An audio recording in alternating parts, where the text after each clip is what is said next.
സുഗമാദേവി സീരിയലിൻ്റെ ഇന്നത്തെ എപ്പിസോഡിൻ്റെ promo review വിശേഷങ്ങളിലേക്ക് എല്ലാവർക്കും സ്വാഗതം. ഇത്രയും ദിവസം അരുന്ധതി ഇസബെല്ലയൊക്കെ എന്താണോ ഭയന്നത് ആ ഭയന്ന കാര്യം സംഭവിക്കുന്ന എപ്പിസോഡാണ് ഇന്ന് വരാൻ പോകുന്നത്. നമ്മളുടെ ഋഷിയോട് അരുന്ധതി പോകാൻ പറയുമ്പോൾ ആദ്യമൊന്നും ഋഷി അതിന് തയ്യാറാകുന്നില്ലെങ്കിലും പിന്നീട് CPയും അരുന്ധതിയും കൂടി അതിൻ്റെ കാര്യകാരണങ്ങളെല്ലാം വ്യക്തമായി അവനോട് പറഞ്ഞു കഴിയുമ്പം അവനക്ക് ഒരു സമ്മതമൊക്കെ ആവുന്നുണ്ട് പോകാമെന്നുള്ള. അന്നേരം ഋഷി പറയുന്നുണ്ട് എനിക്ക് അമ്മയെ പിരിഞ്ഞ് പോകാൻ പറ്റില്ല എന്ന് പറയുമ്പോൾ അരുന്ധതി പറയുന്നുണ്ട് നീ എൻ്റെ കാര്യമോർത്ത് ടെൻഷനാകുമൊന്നും വേണ്ട, നീ പോയി അവിടെ ഒന്ന് സെറ്റായി കഴിഞ്ഞാൽ 2 ആഴ്ചക്കുള്ളിൽ അമ്മ അങ്ങോട്ട് വന്നേക്കാം, പിന്നെ നമ്മൾക്ക് അവിടെ തന്നെ ജീവിക്കാമെന്ന്.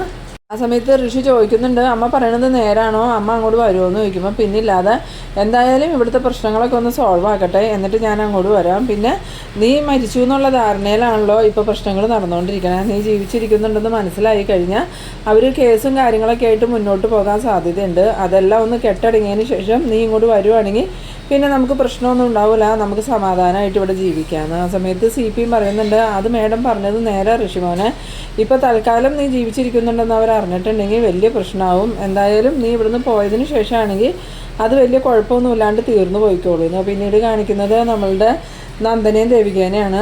ദേവികയാണെങ്കിൽ നന്ദനുള്ള കഞ്ഞി എടുത്തിട്ട് വരുമ്പം നന്ദൻ പറയുന്നുണ്ട് ദേവി എന്നെ എനിക്ക് കോരി താന്ന് പറഞ്ഞിട്ട് ദേവിക നല്ല സന്തോഷത്തോടു കൂടി തന്നെ നന്ദനത് കോരി കൊടുക്കുന്നുണ്ട്. അന്നേരം നന്ദൻ ചോദിക്കുന്നുണ്ട് ദേവിക്ക് എന്നോടൊട്ടും ദേഷ്യമൊന്നുമില്ല എന്ന് ചോദിക്കുമ്പോൾ എന്തിനാ നന്ദു നിന്നോട് എനിക്ക് ദേഷ്യം എന്ന് ചോദിച്ചതും അതല്ല ഞാനന്ന് ഇസബല്ലയുടെ കൂടെ പോയത് ദേവിക്ക് ഭയങ്കരമായിട്ട് വിഷമമായില്ലേ എന്ന് ചോദിക്കുമ്പോൾ അതൊക്കെ എനിക്ക് വിഷമമായി എന്ന് വിചാരിച്ച് എനിക്കിപ്പോൾ നന്ദുവിനോട് ദേഷ്യമൊന്നുമില്ല, അപ്പോൾ എന്നോടിപ്പോൾ സ്നേഹമാണോ എന്ന് ചോദിക്കുമ്പോൾ സ്നേഹവും ഇല്ല ദേഷ്യവും ഇല്ല, പിന്നെ എന്തിനാ ദേവി എന്നെ നോക്കാനായിട്ട് വന്നതെന്ന് ചോദിക്കുമ്പോൾ നന്ദു ഇപ്പോൾ ഒരു ആപത്തിൽ പെട്ടേക്കാം, ആ ആപത്തിൽ നിന്ന് നന്ദുവിനെ രക്ഷിക്കണം എന്നുള്ളൊരു ചിന്ത മാത്രമേ എനിക്കുള്ളൂ, അല്ലാതെ നന്ദു ഉദ്ദേശിക്കുന്നത് പോലെ നമ്മൾ തമ്മിൽ ഇനി ഒരു ജീവിതം ഉണ്ടാകുമെന്നൊന്നും വിചാരിച്ചിരിക്കേണ്ട, അങ്ങനെ ഒരു ജീവിതമൊക്കെ എൻ്റെ മനസ്സിൽ നിന്നേ പോയി. ആ സമയത്ത് നന്ദൻ ചോദിക്കുന്നുണ്ട് അതെന്താ ദേവി, ഞാനതിന് എന്ത് തെറ്റാ ദേവിയോട് ചെയ്തതെന്ന് ചോദിക്കുമ്പം നന്ദുവിന് തെറ്റായിട്ടൊന്നും തോന്നൂല, പക്ഷേ നന്ദു എന്നോട് ഒരുപാട് തെറ്റുകൾ ചെയ്തിട്ടുണ്ട്, അന്നൊക്കെ ഞാനത് ക്ഷമിച്ചിട്ടേ ഉള്ളൂ, പക്ഷേ ഇനിയും എനിക്ക് ആ തെറ്റുകൾ കണ്ടില്ല എന്ന് വയ്ക്കാൻ പറ്റില്ല നന്ദു, ഏതൊരു ഭാര്യയും നേരിട്ട് കണ്ടാൽ സഹിക്കൂലാത്ത കാര്യമാണ് നന്ദു എന്നോട് ചെയ്തത്. അന്ന് ഇസബല്ലേനെ നന്ദുവിനെ ആ ഒരു ഹോം സ്റ്റേയിൽ നിന്ന് ഞങ്ങൾ കൈയോടുകൂടി പിടിച്ചപ്പം നന്ദു എൻ്റെ ഭാഗത്തല്ല നിന്നത്, ഇസബല്ലയെ രക്ഷിക്കാനാണ് നിന്നത്, അതോടുകൂടി തന്നെ നന്ദുവിന് എൻ്റെ മനസ്സിലുണ്ടായിരുന്ന ആ ഒരു സ്ഥാനം പോയി നന്ദുവിന്. ആ സമയത്ത് നന്ദൻ പറയുന്നുണ്ട് അത് അന്ന് എനിക്ക് അങ്ങനെ ഒന്ന് പറ്റിപ്പോയതാ, എന്തായാലും ഇസബല്ലയെ ഞാനുമായിട്ട് ഒരു ബന്ധമില്ല, ഞങ്ങൾ തമ്മിൽ നല്ല സൗഹൃദം ഉണ്ടെന്നല്ലാതെ ദേവി വിചാരിക്കണ പോലെ തെറ്റായിട്ടുള്ള ഒരു ബന്ധം പോലും എനിക്കും ഇസബല്ലയ്ക്കും തമ്മിലില്ല. അതുമാത്രമല്ല തെറ്റായ ഒരു കണ്ണിലൂടെ ഞാൻ ഇസബല്ലയെ നോക്കിയിട്ട് പോലുമില്ല, എൻ്റെ മനസ്സിലും ജീവിതത്തിലും എന്നും ദേവി മാത്രമേ ഉണ്ടാവുള്ളൂ, ഇനിയിപ്പോൾ ദേവി എന്നെ ഉപേക്ഷിച്ച് പോയാലും എൻ്റെ ജീവിതത്തിൽ ദേവി അല്ലാതെ മറ്റൊരു പെണ്ണുണ്ടാവില്ല എന്ന്. സമയത്ത് ദേവിക പറയുന്നുണ്ട് എന്തായാലും നന്ദു ഇപ്പോൾ കഞ്ഞി കുടിച്ച് മരുന്നൊക്കെ കഴിച്ച് സമാധാനമായിട്ട് കിടക്ക്, ഇപ്പോഴത്തെ പ്രശ്നമൊക്കെ അങ്ങ് തീരട്ടെ, അതിനുശേഷമല്ലേ നമ്മളുടെ കാര്യം, അത് നമുക്ക് അന്നേരം എന്താണെന്ന് വെച്ചാൽ ചെയ്യാമെന്ന്. അങ്ങനെ ദേവിക കഞ്ഞി മുഴുക്ക നന്ദന് കൊടുത്തതിന് ശേഷം നന്ദനോട് പറയുന്നുണ്ട് നന്ദു ഇവിടെ ഇരിക്കുക, ഞാനിപ്പോൾ തന്നെ വെള്ളം എടുത്തുകൊണ്ട് വരാം, ഗുളികയും കൂടി തന്നിട്ട് ഞങ്ങൾക്ക് പോകണം. ആ സമയത്ത് നന്ദൻ ചോദിക്കുന്നുണ്ട് ദേവി ഇപ്പം തന്നെ പോകണോ, കുറച്ച് സമയം കൂടി ഇരുന്നിട്ട് പോയാൽ പോരെയെന്ന് വയ്ക്കുമ്പം ഇപ്പോൾ പോയാലേ ഞങ്ങൾക്ക് രാത്രി ആവുന്നതിന് മുമ്പ് വീടെത്താൻ പറ്റുള്ളൂ, ഇല്ലെങ്കിൽ ഞങ്ങൾ ഒത്തിരി ലേറ്റാവും വീട്ടിലെത്തുമ്പോൾ. ഇപ്പോൾ നന്ദുവിന് കുഴപ്പമൊന്നുമില്ലല്ലോ, നന്ദുവിന് ആവശ്യമുള്ള എല്ലാ മരുന്നും ഞാൻ കൊണ്ടുവന്നിട്ടുണ്ട്, മരുന്നൊക്കെ കൃത്യമായിട്ട് കഴിക്കണം, എസ്തപ്പാൻ ചേട്ടനും ചേച്ചിയും പറയണതെല്ലാം അനുസരിക്കണം കേട്ടോ എന്ന് പറയുമ്പം എല്ലാം ഞാൻ കേട്ടോളാം ദേവി. അങ്ങനെ ദേവിക വെളിയിലേക്ക് ഇറങ്ങി ചെല്ലുമ്പം ഗിരീഷിനും എസ്തപ്പാനും ചോദിക്കുന്നുണ്ട് നന്ദൻ കഞ്ഞിയൊക്കെ കുടിച്ചോ എന്ന് ചോദിക്കുമ്പം ഉവ്വ ഗിരീഷേട്ടാ കഞ്ഞി കുടിച്ചു, ഇനി മരുന്നും കൂടി കൊടുത്തിട്ട് നമുക്ക് പോയാലോ എന്ന് ചോദിക്കുമ്പം ഗിരീഷൻ പറയുന്നുണ്ട് എന്നാൽ ഇനി താമസിക്കണ്ട, എത്രയും പെട്ടെന്ന് നന്ദനുള്ള മരുന്നൊക്കെ കൊടുക്കുക, എന്നിട്ട് നമുക്ക് പോകാം, ഇപ്പോൾ ഇറങ്ങിയാലേ രാത്രിക്ക് മുമ്പ് അവിടെ എത്തുള്ളൂ എന്ന്. അങ്ങനെ ദേവിക ഗുളികയും മരുന്നൊക്കെ ആയിട്ട് നന്ദൻ്റെ അടുത്ത് വന്നിട്ട് അതെല്ലാം കൊടുക്കുന്നുണ്ട്. അത് കഴിച്ചു കഴിഞ്ഞിട്ട് നന്ദൻ ചോദിക്കുന്നുണ്ട് അപ്പോഴും എന്നോട് ദേവിക്ക് ദേഷ്യമല്ലേ എന്ന് ചോദിക്കുമ്പം എന്താ നന്ദു ഇങ്ങനെയൊക്കെ പറയണേ, എനിക്ക് ദേഷ്യം ഉണ്ടെങ്കിൽ ഇത്രയും ബുദ്ധിമുട്ടി ഞാൻ ഇവിടം വരെ വരുമോ നന്ദുവിനെ നോക്കാനായിട്ട്, എനിക്ക് നന്ദുവിനോട് ദേഷ്യമൊന്നുമില്ല, എന്നാൽ പിന്നെ ദേവിക്ക് എൻ്റെ കൂടെ തന്നെ നിൽക്കാൻ പാടില്ലേ എന്ന് ചോദിക്കുമ്പം അതെങ്ങനെ ശരിയാവും നന്ദു, ഞാനിവിടെ നിന്നാൽ എങ്ങനെ ശരിയാവണേന്ന് ചോദിക്കുമ്പം ഇവിടെയല്ല ഞാൻ വീട്ടിലേക്ക് വന്നു കഴിയുമ്പം ദേവി ചന്ദ്രോത്തേക്ക് വരില്ലേ എന്ന് ചോദിച്ചതും അതൊന്നും എനിക്കിപ്പോൾ പറയാൻ പറ്റില്ല നന്ദു, എന്തായാലും ഇപ്പോൾ ഉണ്ടായ സംഭവങ്ങളൊക്കെ തീരട്ടെ എന്നും പറഞ്ഞ് ദേവികയും ഗിരീഷും എല്ലാവരും നന്ദനോട് യാത്ര പറയുന്നുണ്ട്. ആ സമയത്ത് എസ്തപ്പാൻ പറയുന്നുണ്ട് കഴിഞ്ഞ ദിവസം നിങ്ങളിവിടെ വന്ന് പോയതിന് ശേഷം ഒരു ഭ്രാന്തനെ കൂട്ട് തോന്നുന്ന ആൾ ഇവിടെ വന്ന് നന്ദമോൻ കിടക്കണ മുറിയുടെ ജനലൊക്കെ ഇങ്ങനെ മുട്ടുന്നുണ്ടായിരുന്നു, അന്നേരം ഞാൻ അവനെ പിടിച്ച് നല്ലോണം കൈകാര്യം ചെയ്താൽ വിട്ട്, ഇനിയിപ്പോൾ ആരെങ്കിലും പറഞ്ഞയച്ചതാണെന്ന് അറിയില്ലല്ലോ എന്ന് പറയുമ്പോൾ ദേവിക പറയുന്നുണ്ട് എന്തായാലും എസ്തപ്പാൻ ചേട്ടൻ ഒന്നും കൂടി ശ്രദ്ധിക്കണം, ഞങ്ങളുടെ പിന്നാലെ തന്നെ ചിലപ്പോൾ ആരെങ്കിലും ഉണ്ടാവും, നന്ദനെ കാണാതായതിൻ്റെ പിന്നിൽ ഞങ്ങളാണോയെന്നും ചിലർക്ക് സംശയമുണ്ട്, അതുകൊണ്ട് നമ്മളിനി കൂടുതൽ ശ്രദ്ധിച്ചിരിക്കണം, ഇല്ലെങ്കിൽ നന്ദൻ ഇവിടെ ഉണ്ടെന്ന് ആർക്കെങ്കിലും മനസ്സിലാവും. അങ്ങനെയായാൽ അത് വലിയ പ്രശ്നമാവുമെന്ന്.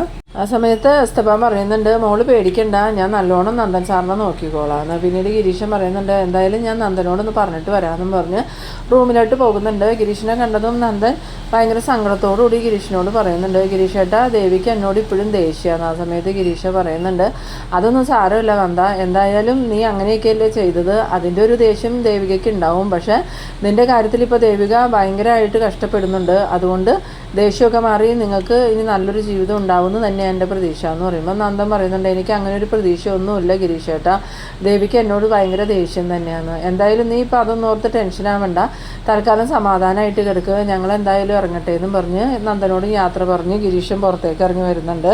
പിന്നീട് കാണിക്കുന്നത് നമ്മളുടെ ഋഷീനെയും അരുന്ധതിനെയും CPനെയാണ്.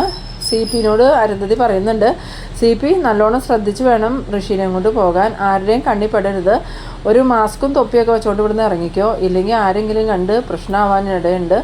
എന്തായാലും ഋഷി ജീവിച്ചിരിക്കുന്നുണ്ടെന്നുള്ള സത്യം ഇസബല്ലയ്ക്കും കെവിനും അറിയാം. ഇനിയിപ്പോൾ അവരെന്തെങ്കിലും കെണി ഒപ്പിക്കുമെന്നും അറിയില്ല, ആരെയും നമ്മളിപ്പോൾ വിശ്വസിക്കാൻ പാടില്ല എന്ന് പറയുമ്പം ഈ CP പറയുന്നുണ്ട്, അത് മേഡം പറഞ്ഞത് നേരാ, ആ ഇസബല്ല അത്ര പെർഫെക്റ്റാണെന്നൊന്നും എനിക്ക് തോന്നണില്ല, അല്ലെങ്കിൽ തന്നെ സ്വന്തം സുഹൃത്തിനെ ചതിക്കാൻ കൂട്ടുനിന്ന കെവിനെ ഇസബല്ലേനെ നമ്മളെങ്ങനെ വിശ്വസിക്കും. ആ സമയത്ത് അരുന്ധതി പറയുന്നുണ്ട്, ഞാൻ അത് തന്നെയാണ് പറഞ്ഞത്, എന്തായാലും ഇസബല്ലയോ കെവിനോ അറിയാതെ ഈ ഋഷി ഇവിടെ ഉണ്ടെന്നുള്ള കാര്യം ആരും അറിയില്ല, അവരിൽ നിന്നായിരിക്കും ഈ രഹസ്യങ്ങൾ പുറത്തു പോയേക്കണേ, അതുകൊണ്ട് നമ്മളിനി അവരെ സൂക്ഷിക്കണം. ആ സമയത്ത് ഋഷി പറയുന്നുണ്ട്, ഇല്ല അമ്മ, ഇസബല്ലയൊന്നും അങ്ങനെ ഒരിക്കലും ചെയ്യില്ല, കാരണം അവരത് പറഞ്ഞിട്ടുണ്ടെങ്കിൽ ഏറ്റവും കൂടുതൽ പ്രശ്നം ഉണ്ടാവാൻ പോകുന്നത് അവർക്ക് തന്നെയാണ്, വേറൊന്നുമല്ല, അവർ തന്നെയല്ലേ എന്നെ നന്ദൻ കൊല്ലുന്നു പറഞ്ഞ് പരത്തിയതും അതിൻ്റെ പേരിൽ നന്ദനെ ബ്ലാക്ക് മെയിൽ ചെയ്യിപ്പിച്ച് ഓരോരോ കാര്യങ്ങൾ നേടിയെടുത്തതും, അല്ലാതെ നമ്മളാരോടും പറഞ്ഞിട്ടില്ലല്ലോ നന്ദൻ എന്നെ കൊന്നൂന്ന്.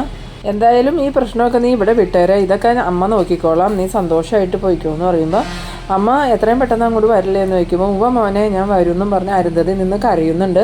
എന്നിട്ട് അമ്മ എന്തിനാ കരയണേന്ന് ചോദിക്കുമ്പം ഇല്ല, നീ എന്നെ പിരിഞ്ഞു പോകണം ഓർത്തിട്ടുള്ള സങ്കടം കൊണ്ട് കരയണേ, എന്തായാലും 2 ആഴ്ചക്കുള്ളിൽ ഞാനും ദുബായിലേക്ക് വരാം, എന്നിട്ട് നമുക്ക് അവിടെ തന്നെ താമസിക്കാം.